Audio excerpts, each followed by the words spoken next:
사도신경하심으로 신앙 고백하겠습니다. 나는 전능하신 아버지 하나님, 전제 창조주를 믿습니다. 나는 그의 유일하신 아들, 우리 주 예수 그리스도를 믿습니다. 그는 성령으로 잉태되어 동정녀 마리아에게서 나시고 본디오 빌라도에게 고난을 받아 십자가에 못 박혀 죽으시고 장사된 지 사흘 만에 죽은 자 가운데서 다시 살아나셨으며 하늘에 오르시어 전능하신 아버지 하나님 우편에 앉아 계시다가 거기로부터 살아있는 자와 죽은 자를 심판하러 오십니다. 나는 성령을 믿으며 거룩한 공교회와 성도의 교제와 죄를 용서받는 것과 몸의 부활과 영생을 믿습니다. 아멘. 이 시간 다 함께 찬송가 204장 주의 말씀 듣고서 찬양하겠습니다.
아멘.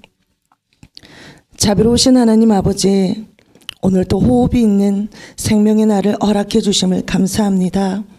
귀한 하루도 하나님의 말씀으로 시작을 열어주셔서 다시 회개하고 승리할 수 있는 새날을 열어주심을 감사드립니다. 거룩한 이 시간 하나님 말씀 앞에 잘 청종하고 잘 깨닫는 은혜로 채워 주옵소서. 또한 변화와 성장이 있는 거듭남의 삶으로 인도하여 주옵소서. 오직 여호와만을 의지하는 믿음으로 세워주실 주님께 감사드리며 우리 구주 예수님의 이름으로 기도드립니다. 아멘. 오늘 함께 볼 말씀은 역대상 8장부터 10장까지입니다.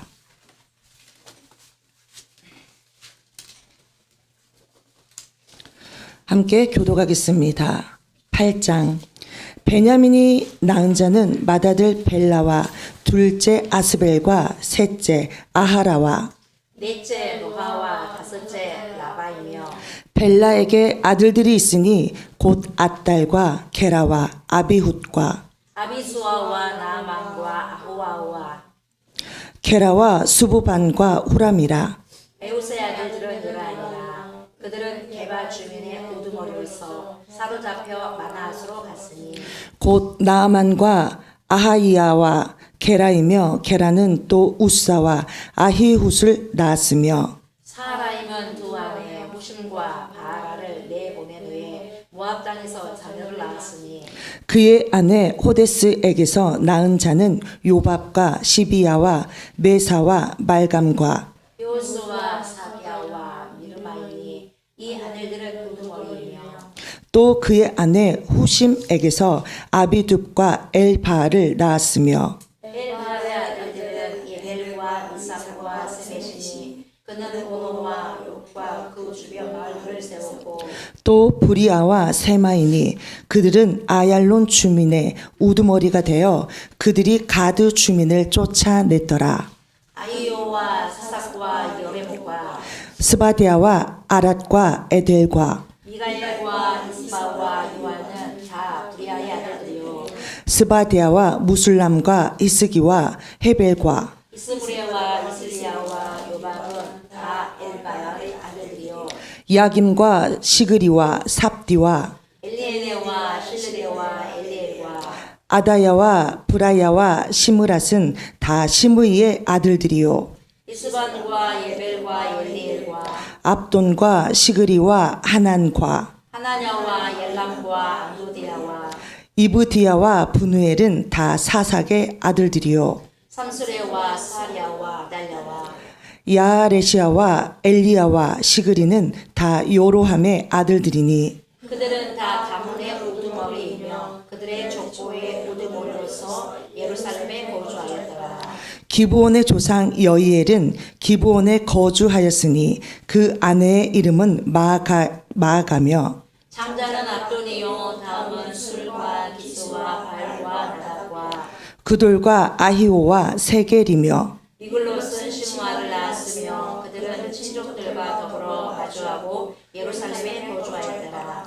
넬은 기스를 낳고 기스는 사울을 낳고 사울은 요나단과 말기수아와 아비나답과 에스바알을 낳았으며 요나단의 아들은 무리바알이라 무리바알은 미가를 낳았고 미가의 아들들은 비돈과 멜렉과 다레아와 아하스이며 아하스는 요와따를 낳았고 요와따는 알레멕과 이스마일과 시므리를 낳았고 시므리는 모사를 낳았고 모사는 비느아를 낳았으며 비느아의 아들은 라바요 그의 아들은 엘르아사요 그의 아들은 아셀이며 아셀에게 여섯 아들이 있어 그들의 이름은 이러하니 아스리감과 오그루와 이스마일과 스아리아와 오바데와 하나니라. 아셀의 모든 아들이 이러하며 그의 아우 에색의 아들은 이러하니 그의 맏아들은 울람이요 둘째는 여우수요 셋째는 엘리벨렛이면 울람의 아들은 다 용감한 장사요 활을 잘 쏘는 자라. 아들과 손자가 많아 모두 150명이었더라. 베냐민의 자손들은 이러하였더라. 아멘. 9장. 온 이스라엘이 그 계보대로 계수되어 그들은 이스라엘 왕조 실록에 기록되니라. 유다가 범죄함으로 말미암아 바벨론으로 사로잡혀 갔더니 그들의 땅 안에 있는 성읍에 처음으로 거주한 이스라엘 사람들은 제사장들과 레위 사람들과 느디님 사람들이라. 유다 자손과 베냐민 자손과 에브라임과 므낫세 자손 중에서 예루살렘에 거주한 자는 유다의 아들 베레스 자손 중에 유대인이 그 그는 아비우스의 아들이요 오므리의 손자요 이므리의 증손이요 바니의 현손이며 실로 사람 중에서는 맏아들 아사야와 그의 아들들이요 세라 자손 중에서는 여우엘과 그 형제 690명이요 베냐민 자손 중에서는 하수누아의 증손 호다위아의 손자 무술람의 아들 살루요 여로함의 아들 이브니야와 미그리의 손자 우시의 아들 엘라요 이브니야의 증손 루엘의 손자 스라다의 아들 무술람이요 또 그의 형제들이라 그들의 계보대로 계수하면 956명이니 다 종족의 가문의 우두머리이더라. 제사장 중에서는 여다야와 요얄과 야린과 하나님의 성전을 맡은 자 아사랴이니 그는 힐기야의 아들이요 무술람의 손자요 사독의 증손이요 무라요의 현손이요 아히두베의 오대손이며 또 아다야이니 그는 요로함의 아들이요 박수엘의 손자요 말기야의 증손이며 또 마하세니 그는 아디엘의 아들이요 야세라의 손자요 무술람의 증손이요 무실레밋의 현손이요 인멜의 오대손이며 또 그의 형제들이니 종족의 가문의 우두머리라 하나님의 성전의 임무를 수행할 힘 있는 자는 모두 1760명이더라. 레이 사람 중에서는 무라리 자손 스마야이니 그는 학습의 아들이요 아스리감의 손자요 하사비아의 증손이며 또 박박갈과 헤레스와 갈랄과 마따냐이니 그는 미가의 아들이요 시그리의 손자요 아삽의 증손이며 또 아바다이니 그는 스마야의 아들이요 갈랄의 손자요 여두둔의 증손이며 또 베레가이니 그는 아사의 아들이요 엘가나의 손자라 누도바 사람의 마을에 거주하였더라. 문지기는 살룸과 악굽과 달몬과 아히만과 그의 형제들이니 살룸은 그 우두머리라.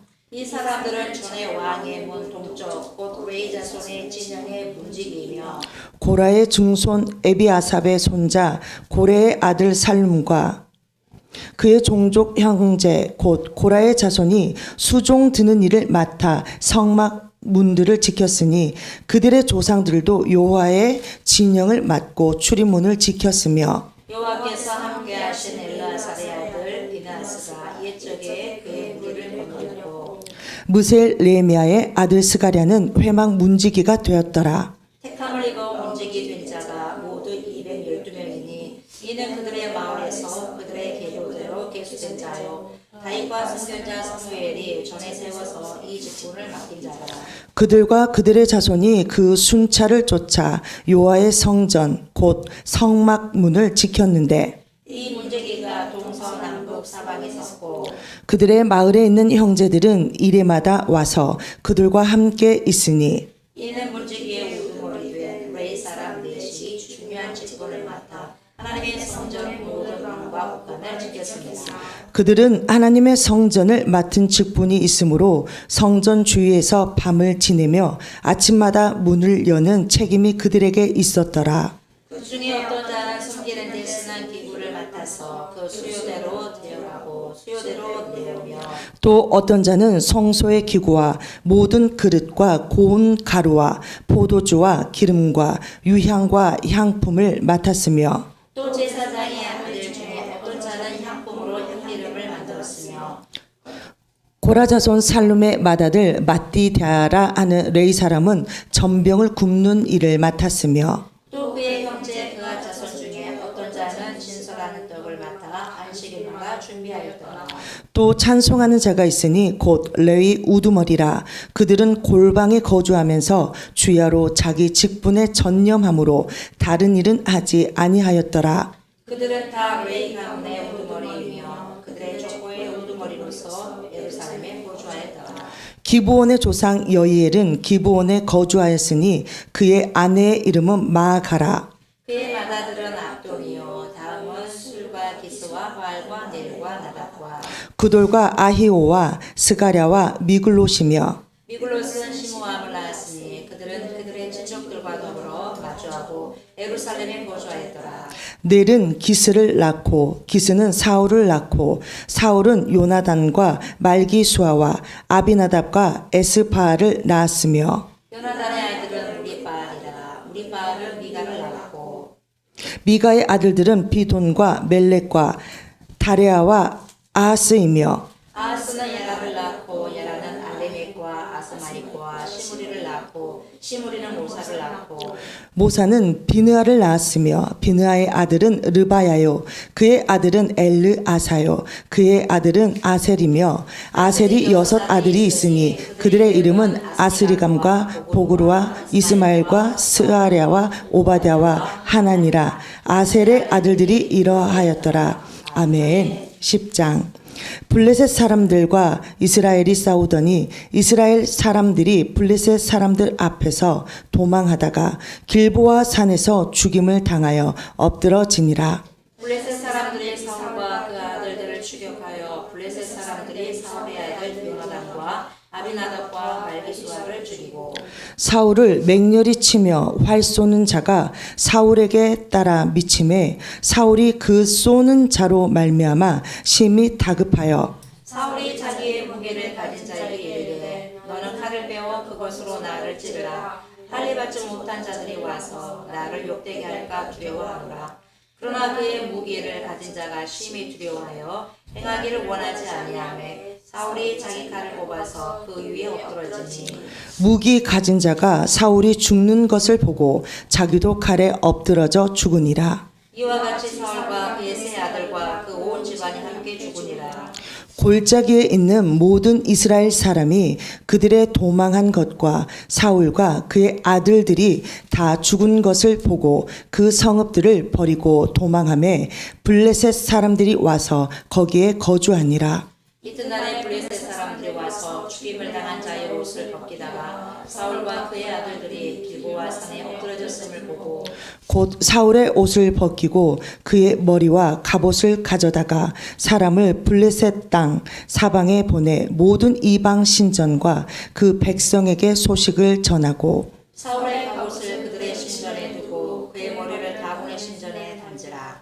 길르앗 야베스 모든 사람이 블레셋 사람들이 사울에게 행한 모든 일을 듣고 용사들이 다 일어나서 사울의 시체와 그의 아들들의 시체를 거두어 야베스로 가져다가 그곳 성소리 나무 아래에 그의 물을 장사하고 7일간 금식하였더라. 사울이 죽은 것은 여호와께 범죄하였기 때문이라. 그가 여호와의 말씀을 지키지 아니하고 또 신접한 자에게 가르치기를 청하고 여호와께 묻지 아니하였으므로 여호와께서 그를 죽이시고 그 나라를 이새의 아들 다윗에게 넘겨 주셨더라. 아멘.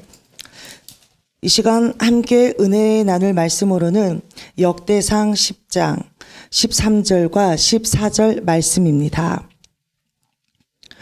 13절 말씀으로는 사울이 죽은 것은 여호와께 범죄하였기 때문이라.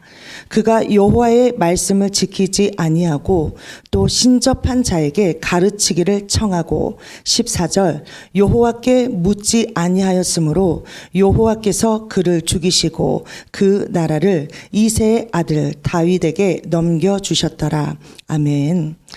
오늘 10장의 본문은 사울의 죽음에 관한 말씀입니다. 결국 사울의 죽음은 하나님께 대한 범죄였습니다. 그 죄로 인해서 하나님의 진노를 사게 된 것입니다. 그렇다면 오늘 10장의 본문에서 사울의 범죄는 무엇일까요? 첫 번째로 13절의 말씀입니다. 여호와의 말씀을 지키지 않았기 때문에 죽었다고 말씀합니다. 이처럼 하나님의 백성들에게 있어서는 하나님의 말씀을 거역하며 말씀을 떠나 사는 것이 가장 큰 죄임을 기억해야 되겠습니다. 여호와의 말씀을 지키지 않았던 사울의 3가지 죄를 구체적으로 살펴보면 다음과 같습니다. 첫째, 제사장이 아님에도 스스로 번제를 드렸습니다. 둘째, 하나님께서는 아말렉을 완전히 멸하라고 하셨지만 좋은 가축과 아말렉 왕을 살려두었습니다. 셋째, 사울은 아말렉과의 전쟁에서 승리한 후 스스로 기념하는 비석을 세웠습니다. 하나님의 영광보다 자신의 이름을 더 높인 것입니다. 이와 같이 늘 하나님 앞에서 자기 합리화하며 늘 핑계대는 인생으로 처참한 종말을 맞이한 사울의 모습을 보면서 우리는 하나님 말씀 앞에 핑계대는 것이 아니라 순종하는 삶으로 살아가셨으면 좋겠습니다. 그리고 본문의 사울의 두 번째 죄로는 신접한 자에게 가르치기를 청하였다고 말씀하고 계십니다. 신접한 자를 찾았다는 것은 미래에 대한 두려움 때문에 하나님을 의지하지 않았음을 의미하고 있습니다. 사울은 하나님을 인정하지 않는 삶을 살았다는 것입니다. 여호와의 말씀을 떠나서 살아가는 자들의 최후의 죽음을 본문에서는 보여주고 있습니다. 결국 여호와의 말씀을 떠났기 때문에 미래에 대한 두려움과 염려에 사로잡혀 신접한 자에게 가르치기를 청한 사울의 모습을 타산지석으로 삼아 온전히 나의 삶을 하나님께 맡기며 살아가는 삶이 되셨으면 좋겠습니다. 그리고 14절 본문의 사울의 범죄 마지막 세 번째로는 여호와께 묻지 아니했다라고 말씀합니다. 여호와께 묻지 아니했다라는 것은 어떤 의미일까요? 바로 기도하지 않았음을 의미합니다. 사울은 기도를 잃어버린 왕이었습니다. 하나님 말씀에 대한 외면은 결국 신접한 자를 의지하도록 만들었고 그러한 자들은 기도하지 않는 죄의 결과 패망으로 마무리되었습니다. 기도하지 않았던 사울의 모습과는 달리 다윗은 하나님께 물으며 기도하였습니다. 그리고 또한 사무엘은 사무엘상 12장 23절의 말씀처럼 하나님 앞에 기도하기를 쉬는 죄를 범하지 않았다고 고백합니다.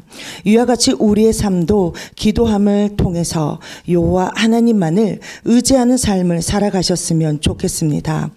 기도 제목을 세 가지로 요약하면 첫째, 하나님의 말씀을 거역하고 말씀을 떠나 사는 것이 아니라 순종하는 삶을 살아가자. 둘째, 미래에 대한 두려움과 염려가 있다고 해도 인간적인 방법으로 해결하지 말고 나의 삶을 온전히 하나님께 맡기며 살아가자. 셋째, 다윗처럼 사무엘처럼 하나님께 물으며 기도하는 삶을 통해 여호와 하나님만을 의지하는 삶을 살아가자. 오늘 말씀을 통해 하나님께 버림받아 불행한 죽음을 맞이한 사울의 모습들을 묵상하면서 우리에게 회개할 기회를 주시는 하나님의 은혜의 때를 놓치지 않고 오늘도 잘 살아가셨으면 좋겠습니다. 아멘. 생명의 주 하나님, 오늘 말씀을 통해 사울이 하나님의 말씀을 듣지 않고 범죄함으로 맞이한 비참한 종말을 보았습니다. 우리의 마음과 뜻을 온전히 하나님 말씀에 굳게 세우고 오늘 이 하루도 함께 거울 삼아 우리 인생의 끝을 잘 준비하는 은혜로 채워 주시옵소서. 그러므로 말씀과 기도로서 더욱더 성령 충만한 삶을 살아내고 주님과 더욱 가까워지는 친밀함이 있는 삶을 살아가도록 도와주옵소서. 오직 하나님께 나의 삶을 맡기며 의지하는 신령한 삶을 살아내도록 성령으로 항상 인도하여 주옵소서. 모든 영광 주님께 올려드리며 예수님의 이름으로 기도합니다. 아멘. 주기도문 하심으로 오늘 하루 묵상을 마치겠습니다. 하늘에 계신 우리 아버지여, 이름이 거룩히 여김을 받으시오며 나라가 임하시오며 뜻이 하늘에서 이루어진 것 같이 땅에서도 이루어지이다. 오늘 우리에게 일용할 양식을 주시옵고 우리가 우리에게 죄 지은 자를 사하여 준 것 같이 우리 죄를 사하여 주시옵고 우리를 시험에 들게 하지 마시옵고 다만 악에서 구하시옵소서. 나라와 권세와 영광이 아버지께 영원히 있사옵나이다. 아멘.